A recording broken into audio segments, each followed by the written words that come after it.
Hello बच्चों, आज हम सीखते हैं ट्रिकोमेट्री टेबल के बारे में सीखते हैं और इसको देखेंगे जल्दी से जल्दी हम किस तरह से इसको याद कर सकते हैं, किस तरह से हम समझ सकते हैं। तो आइए देखते हैं ट्रिकोमेट्री टेबल, ट्रिगोनोमेट्रिक टेबल्स के बारे में बात करेंगे हम। सबसे ट्रिकोमेट्री को बेसिक समझने के लिए हमें इसमें सबसे पहले इस टेबल को अच्छे से याद होना ज़रूरी है और इसको अच्छे समझेंगे भी कि इस टेबल को कैसे बनाते भी हैं। तो देखते हैं जल्दी से। हमारे पास ट्रिकोमेट्री के जो रेशियो होते हैं वो देयर आर 6 रेशियो। तो सबसे पहले बात करेंगे साइन के बारे में बात करेंगे। ये साइन 0 डिग्री की वैल्यू है और 30 डिग्री की वैल्यू है, 45 है एंड 60 डिग्री की वैल्यू है और 90 डिग्री। तो पहले हम 90 तक सीखेंगे कि 90 डिग्री तक जो ट्रिकोमेट्री रेशियो होते हैं वो किस तरह से आ रहे होते हैं। देखें तो सबसे पहले हमें 0 की वैल्यू याद करेंगे। साइन 0 जो होता है 0 होता है। साइन 30 डिग्री की वैल्यू 1/2 होती है और 45 डिग्री की वैल्यू होती है 1/√2 और इसकी वैल्यू होती है √3/2 एंड इसकी वैल्यू होती है 1। ठीक है, आपको बस एक वैल्यू याद करनी है और लास्ट में मैं आपको ये बताऊंगा, ये वैल्यू भी याद करने की आवश्यकता नहीं है, आप सिंपली आप निकाल सकते हैं। तो देखें तो साइन की वैल्यू आपने पहले निकाली।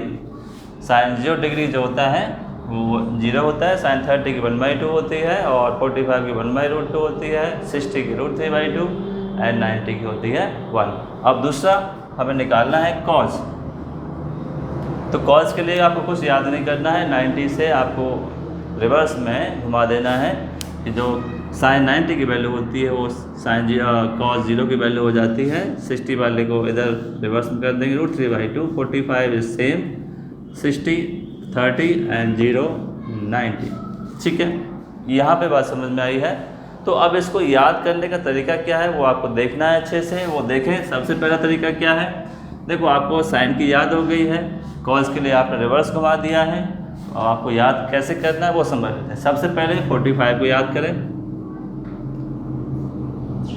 45 में साइन और कॉस, साइन और कॉस जो होता है 45 दोनों सेम रहेंगे, ये आपको याद रखना है। साइन 45 हो या कॉस 45 हो, 1/√2 ही रहती है, ये अच्छे से ध्यान रखना है। ठीक है, तो दिख रहा है आपको अच्छे से, सेम वैल्यू है। तो आपको माइंड में कंसेप्ट याद रखना है कि साइन 45 कॉस 45 रहे तो सेम वैल्यू है। ठीक है, दूसरी बात करते हैं। साइन 30 देखिए, कॉस 60 देखिए, क्रॉस मल्टीप्लाई करिए।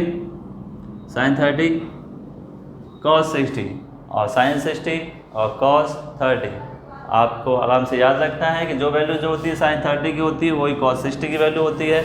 Sign 30 1/2, cos 60 1/2। ठीक है, इसी प्रकार को आपको याद रखना है कि साइन 60 की जो वैल्यू होती है वही कॉस 30 की वैल्यू होती है। साइन 60 की √3/2 होती है और कॉस 30 की जो होती है √3/2 होती है, आपको अच्छे से याद रखना है। ठीक है, सेम इसी प्रकार आप देख सकते हैं 0 और 90 की वैल्यू सेम है और 90 और 0 की वैल्यू सेम है। साइन 0 कॉस 90 के बराबर होता है और साइन 90 जो होता है कॉस 0 के इक्वल होता है। तो इसको आराम से आप याद कर सकते हैं, एक दूसरे के क्रॉस मल्टीप्लाई में वैल्यू होती है। ठीक है, तो आपको अच्छे समझ में आया होगा। फिर ध्यान दें 45 सेम होता है, 30 60 की वैल्यू होती है, 60 30 की होती है, 0 90 होता है और 90 0 होता है। अब बात करते हैं नेक्स्ट 10 पे आते हैं। तो 10 का हम जानते हैं, एक फॉर्मूला जानते हैं कि साइन अपॉन कॉज होता है। इसको मैं यहाँ से हटा देता हूँ।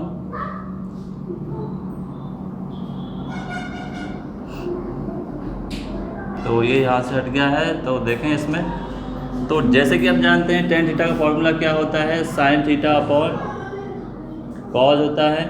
इसका मतलब कॉज का डिवाइड साइन में है, मतलब साइन अपॉन कॉज है। तो यहाँ पे आप बड़ा सा अपॉन लगा लीजिए तो आपकी tan की वैल्यू जो है वो आ जाएगी।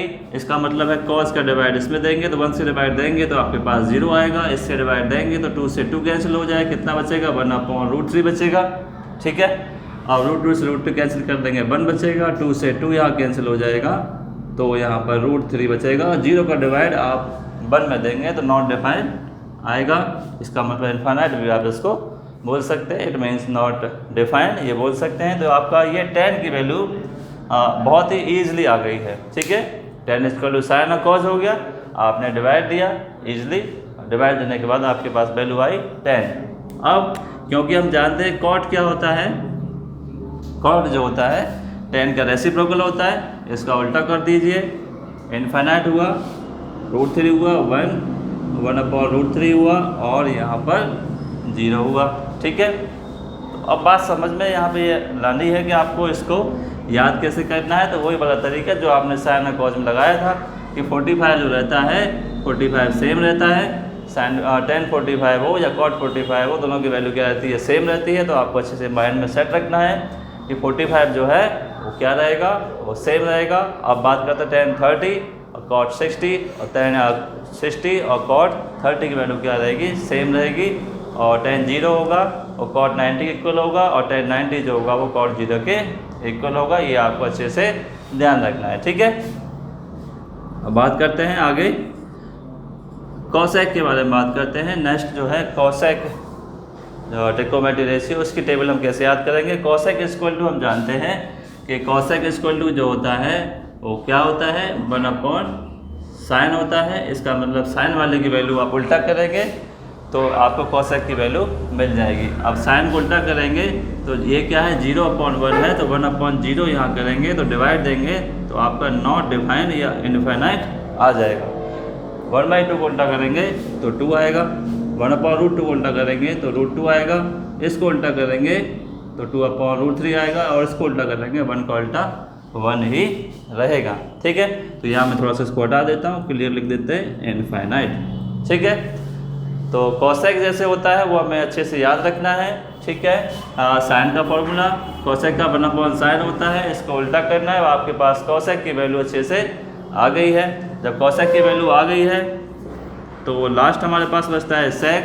सेक के लिए उल्टा घुमाना है 1 और इसके लिए 2√3 आ गया है, √2 आ गया है 2 और ये आ गया है इनफाइनाइट या नॉट डिफाइन हमारे पास आ गया। आपकी टेबल जो है बन के तैयार हो गई है।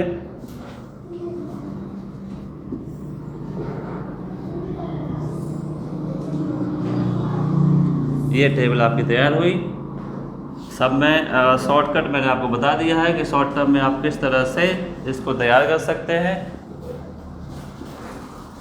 ठीक है, तो एक बार फिर अच्छे से देख लेते हैं शॉर्ट में याद करने का तरीका क्या है। तरीका ये है कि 45 की जो वैल्यू होती है साइन और कॉस सेम, tan और कॉट सेम रहता है 45 और सेक और कोसेक √2 सेम रहता है।